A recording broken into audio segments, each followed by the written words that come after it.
Hi guys, good morning. This is Cordapia once again. Magluto na sa takaron og squid. Adobong squid.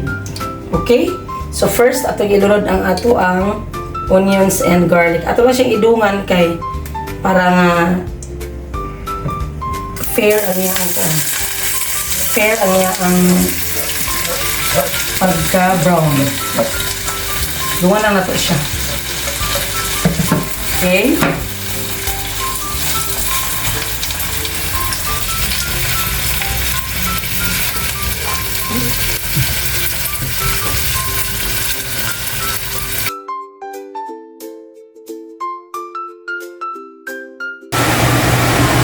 So, brown naman na itong onions and garlic. Ato na siyang ilunod.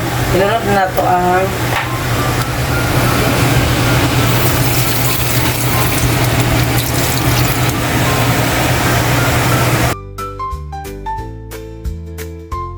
so, mauna ni siya guys ang squid.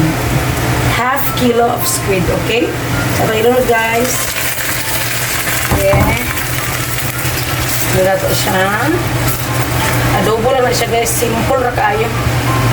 Magluto-luto na ta karon guys kay si Bite King kay wala naman.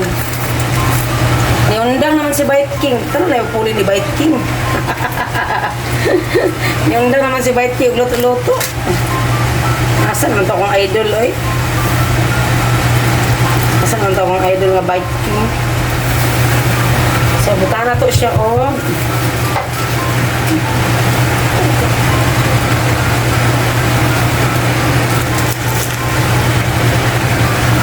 So, butangan na to siya og squid nor cubes. Okay? Squid nor cubes to siya guys ha.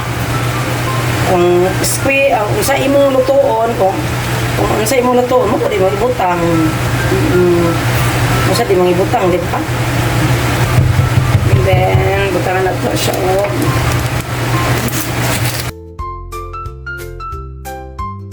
so, magbutang ta og sugar to neutralize the taste. Ano gina siya guys? May sikreto guys, sugar. To neutralize the taste para dili siya masyadong maalat. Hindi masyadong maalat guys. And then, maglagay ako ng so, lagyan ko ng garlic crumbs para ang sarap. Garlic crumbs. Okay, garlic crumbs. Lalagyan ko siya ng black pepper powder. Okay? Tapos, i-ano natin guys, ipaano natin yung tubig. So, i-ano natin yung, ano guys, yung, ito ba yung tubig. Ating patuyuin, tapos, hindi lang masyadong tuyo. Tapos, yun na, luto na dayon na siya. Luto na dayon na siya dayon. Okay? So, maya na naman ating bubuksan mo. So, ayan na guys. Ang sarap na niya, be. Sarap. Yan na. Luto na guys. Kain na tayo. Luto na siya.